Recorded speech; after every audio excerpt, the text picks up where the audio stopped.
PaleNeo. This is a band who I have been, quite supporting actually. I've really enjoyed them. A lot of that comes down to the fact that I think that they really do have a flair for really cool songwriting. They convey different things in each of their songs, and there's just a sense that this is a band to watch. I was also really glad that when I met them and saw them live, they more than lived up to the expectations that I'd had for them. So yeah, PaleNeo kind of leaning towards the heavier side, but doing creative things in that space, definitely setting out their own sound.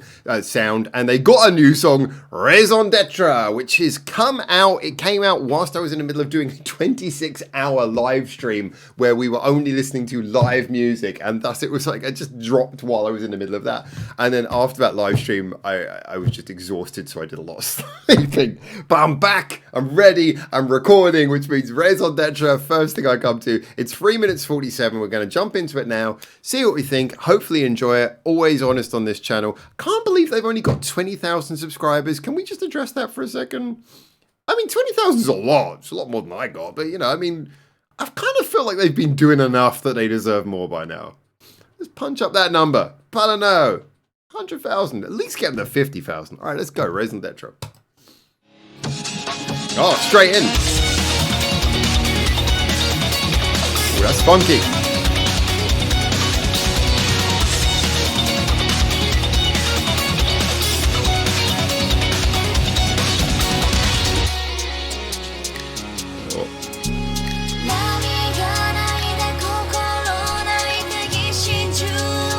That abandoned building vibe going on with the video.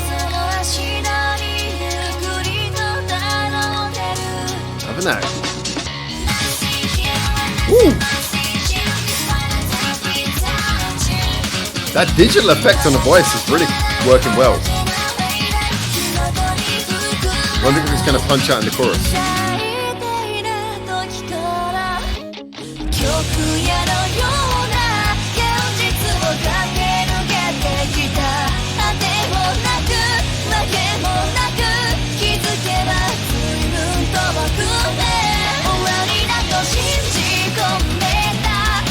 Oh, that is nice.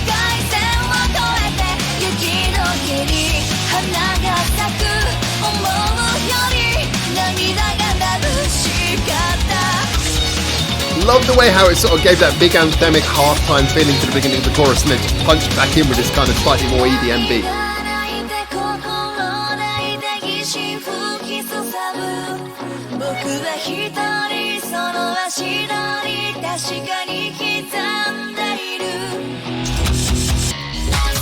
Oh, the production on this is really nice.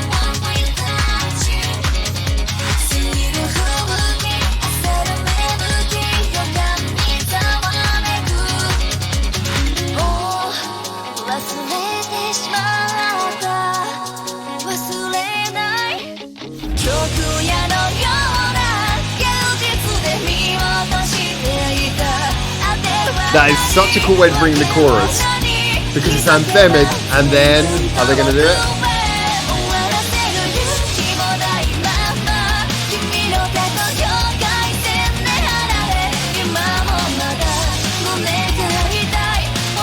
Alright, you have my life.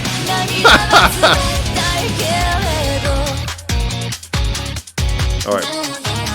Bridge can make or break a song. What are we going to do? Nice breakdown. Okay.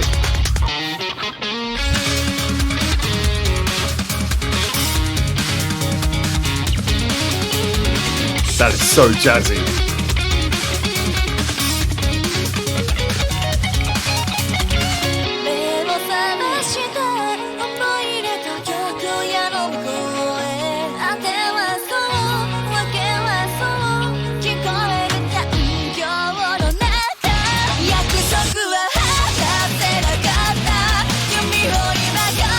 They built back into that brilliantly there again.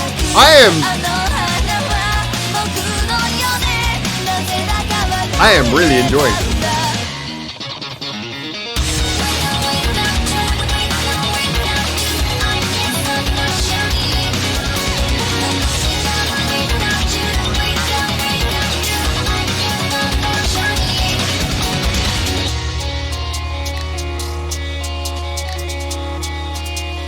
All right. Okay. Let's just be honest. That is not going to be everyone's thing, but for me and for anyone who has taste like me. Do you know what? Actually, I think that's brilliant. I think it's brilliant. And here's the weird thing about this.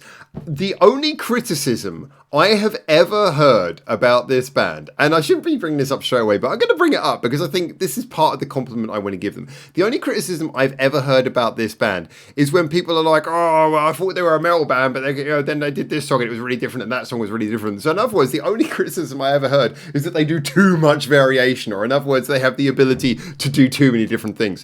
When your ability to be good at several things is the only criticism that people have about you, you're on a winning streak. So, all right, let's talk about this in all seriousness, though, because this is different from the stuff I've heard from them before. Now, I got to be 100% honest. As much as I love this band, I have not done the deep dive into all of their stuff that I think I really should have done. I've heard a lot of their music. I don't know how much they've got in total, but I know there's songs I haven't heard.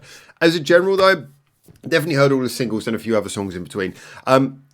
It is just that they keep on reinventing. They've had songs that have been a little bit more of a nu metal vibe. They've had songs that have been, I'm not going to say grungy, but a tad more sort of, standard metal. They've had songs that have had a slightly classical vibe to them as well. I really enjoyed that. They've had songs in very different rhythms, tripleted rhythms and things like that. And then they got a song like this, which is leaning much more into the sort of digital EDM sort of area than they're used to having. In fact, I said EDM. Realistically, yeah, I'm thinking of electronic music being a big aspect of this, but I'm not really thinking of EDM. This actually reminds me a little bit more of the music that you would hear from like Vocaloid writers. And again, I mean that in a very positive way, because I've actually been, especially of recent, I've really been kind of going about over that Vocaloid sound, because as much as I prefer having a real singer, basically what Vocaloid writers as a general are people who basically they just want to write music, but they don't have access to musicians and all that stuff. And as far as I'm concerned, being a songwriter is the fantastic talent. It doesn't matter if you can play an instrument. If you're a songwriter, that is a talent that should be credited in its own right, because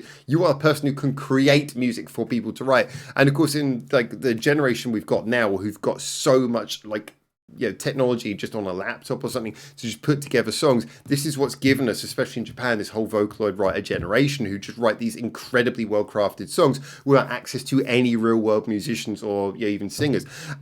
In a way, this reminded me of that in a positive way, because again, this had that feeling of something that was very free from, we have to write as a band.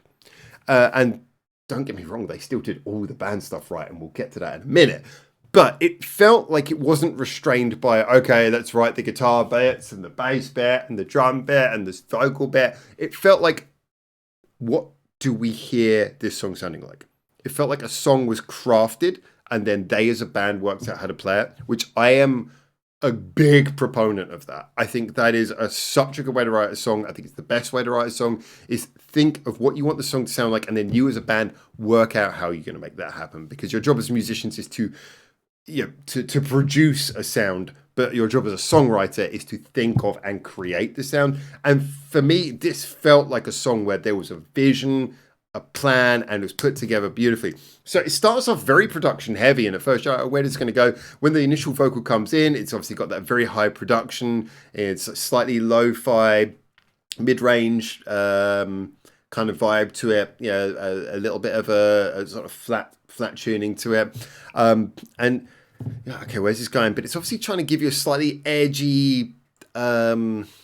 It's kind of like it's restrained. It's holding back. It's pulling back in that. It's keeping that sort of flat tuning and very sort of like I say, that mid-range sound. It's all about giving room for something to punch in afterwards, and it sort of builds up a tension. But because the song's got that underlying slightly electronic beat to it, and it's kind of building up a little bit of pace underneath, and you're already bobbing your head, you can kind of feel it's building up to something. And it does a really good job of that, because you've already got like a high speed, a fast tempo song going underneath at the beginning when it kicks off, around about this point. It's also lo-fi, but at the same time, it's really kind of building up. And actually, big credit, I didn't even mention this, the bass.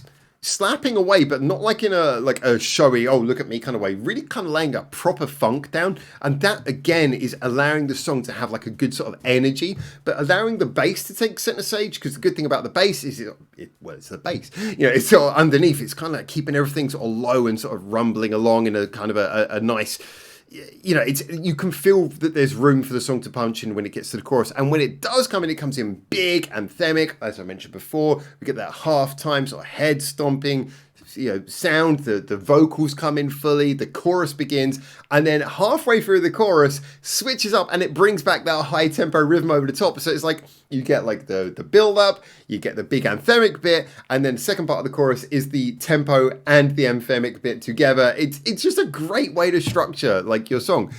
Throughout the whole thing though, like I mentioned, that funky bass, awesome. The guitar work in this is brilliant as well. They've always had great guitar work. Often underrated, I would say, PaleNeO's guitar work. It is superb. I'm not someone to just sit here bleating about guitar work a lot of the time, because I think the best guitarists are usually quite subtle about what they do. It's about sort of doing stuff that serves the purpose of the song rather than just sitting there doing a 15-minute solo. And I think that, PaleNeO are really good at doing sort of cool guitar lines that, bring everything together. In this particular song, you have that again as well. Get that funkiness that's throughout the whole song is really present, but then you get into the bridge. That guitar solo was awesome. I loved that. It was jazzy, and then putting that alongside the bass line that was underneath, it was just so funky. Oh man, I enjoyed that guitar solo. I gotta be honest, again, I don't bleat over guitar solos. Guitar solos are overused, but this one was good. I like this guitar solo. And then from there, it comes in a sort of melodic way. You get the bit of the breakdown, and it shoots you into the last chorus.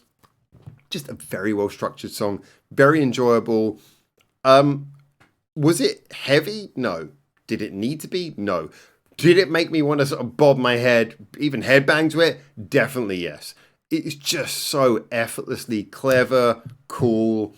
It's not doing anything we haven't heard before. I keep on saying this, some of the greatest songs that we hear these days, they're not doing like anything you haven't heard before. They're just putting together ingredients. They're mixing ingredients in super clever, interesting ways and creating fantastic things. And this is where I go back to that example I used, or that comparison I used of like the Vocaloid writer style, is that this feels like someone who just had ideas, they had creative things, they put them together and they created something really cool and delivered it really well. It didn't feel restrained, it felt free. And yeah, I just feel like this for me, again, everyone's different. I say this as someone who loves songwriting. This for me felt like songwriters writing a really interesting, cool song. I genuinely want this band to do well. Because when I hear stuff like this, I'm like, you're just doing it right. You're just doing it right. So yeah, credit PaleNeO. Sorry for leaving you in a picture where you're upside down. Get in the comments. Tell me what you think. And until I hopefully see you very soon in Japan for the next one of these, remember to subscribe to PaleNeO. And until I see you next time, for now, ciao, ciao.